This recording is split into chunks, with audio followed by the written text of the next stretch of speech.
Assalamualaikum warahmatullahi wabarakatuh. Apa kabar anak-anakku, siswa-siswi SMP Islam Kreatif Muhammadiyah Cianjur? Mudah-mudahan selalu dalam keadaan sehat dan selalu dalam perlindungan Allah Subhanahu wa Ta'ala. Baik, pada video kali ini Ibu akan melanjutkan pembahasan materi IPA. Mari kita simak video berikut ini. Bab 3. Struktur dan fungsi tumbuhan.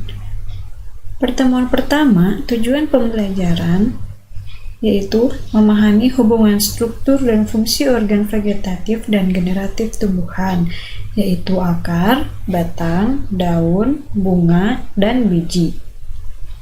Berikut merupakan gambar pohon yang merupakan salah satu tumbuhan atau tanaman yang memiliki akar, batang, daun, bunga, dan biji.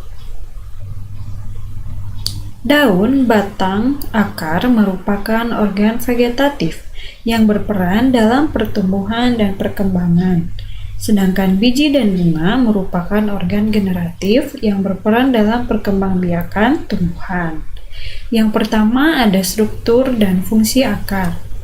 Akar merupakan organ tumbuhan yang umumnya berada di bawah permukaan tanah, tidak memiliki buku-buku, tumbuh ke pusat bumi atau menuju air, warna tidak hijau atau keputih-putihan atau kekuning-kuningan, dan memiliki bentuk meruncing agar mudah memperoleh air dari dalam tanah.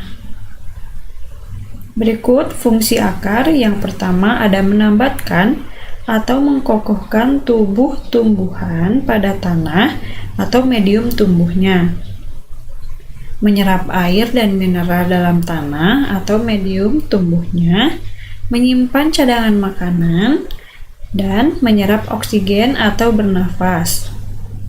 Fungsi akar yang menyimpan cadangan makanan, ini contohnya seperti singkong, dan yang menyerap oksigen atau bernafas, contohnya akar nafas.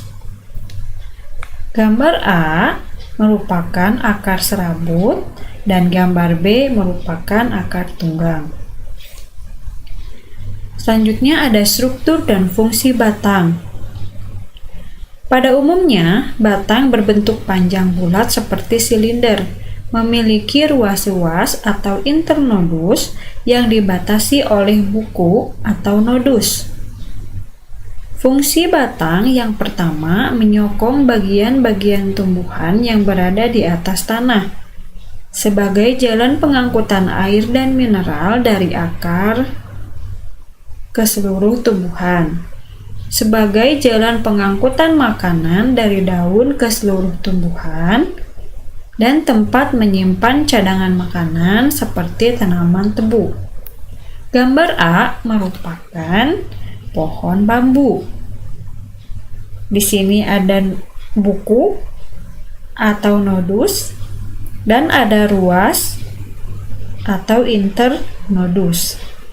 Dan gambar B merupakan gambar pohon serikaya.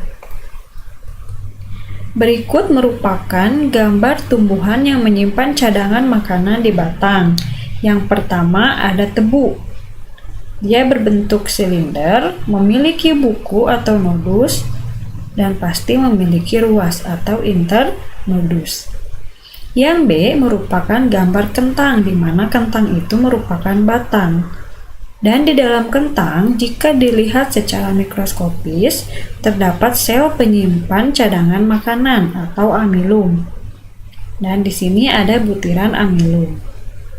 Juga ada tunas. Begitu juga dengan gambar C, yaitu rimpang kunyit, memiliki buku atau nodus dan tunas. Yang ketiga merupakan struktur dan fungsi daun. Daun merupakan organ tumbuhan yang menempel pada batang, biasanya berbentuk tipis lebar dan banyak mengandung zat warna hijau yang dinamakan klorofil. Fungsi dari daun yang pertama itu adalah alat untuk mengambil gas karbon dioksida sebagai sumber proses fotosintesis, mengatur penguapan air atau transpirasi, dan sebagai pernapasan atau respirasi tumbuhan. Ini merupakan gambar perbedaan struktur luar daun monokotil dan dikotil. Yang A merupakan daun pepaya yang peruratannya menjala, dan yang B merupakan daun jagung yang peruratannya sejajar.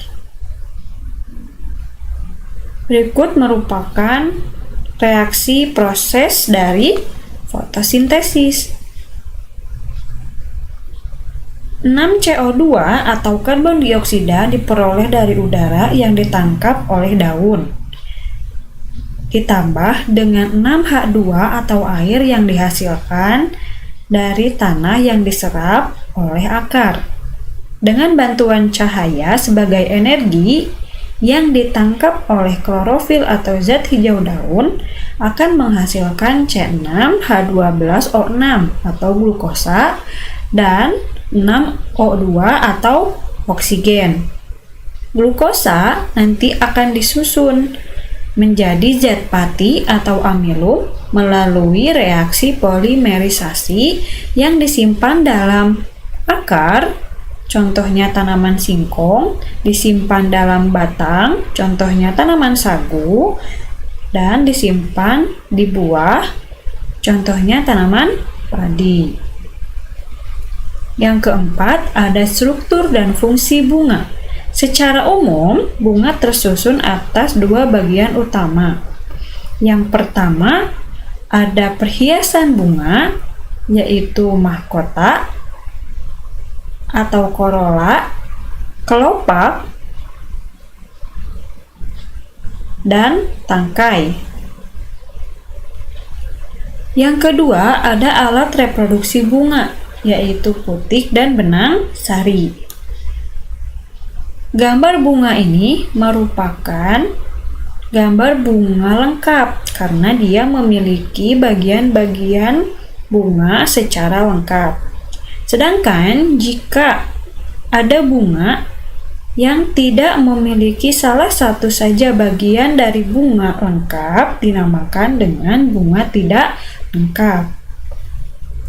Nah, alat reproduksi bunga, benang sari dan kepala putik, jika ada salah satu bunga yang hanya memiliki benang sari atau hanya memiliki kepala putik, dinamakan dengan bunga tidak sempurna.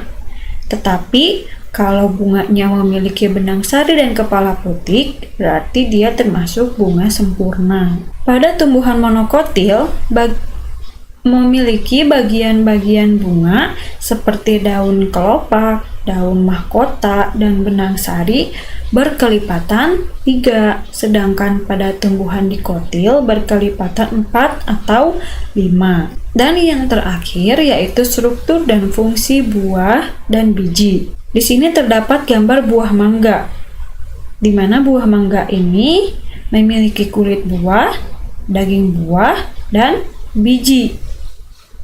Dari mana sih asalnya buah dan biji? Dari gambar bunga dari slide sebelumnya, terdapat yang namanya putik. Ternyata biji dan buah itu berasal dari putik. Putik itu sendiri memiliki bagian-bagian. Yang pertama ada kepala putik atau stigma, tangkai putik atau stilus, bakal buah atau ovarium, dan bakal biji atau ovul. Dan setelah terjadi perkembangan, ternyata biji itu berasal dari bakal biji dan buah itu berasal dari bakal buah. Materi pada pertemuan pertama telah selesai. Nah, silahkan kalian kerjakan latihan soal berikut. Kemudian hasil pengerjaan diupload ke Google Classroom dalam bentuk foto atau file Microsoft Word. Ibu akhiri video pada pertemuan kali ini. Mohon maaf atas segala kesalahan yang terjadi ketika penyampaian materi. Mudah-mudahan materi yang telah disampaikan dapat kalian pahami dan mengerti dengan baik. Jangan lupa kerjakan tugasnya dan dikirimkan atau diupload ke Google Classroom. Wassalamualaikum warahmatullahi wabarakatuh.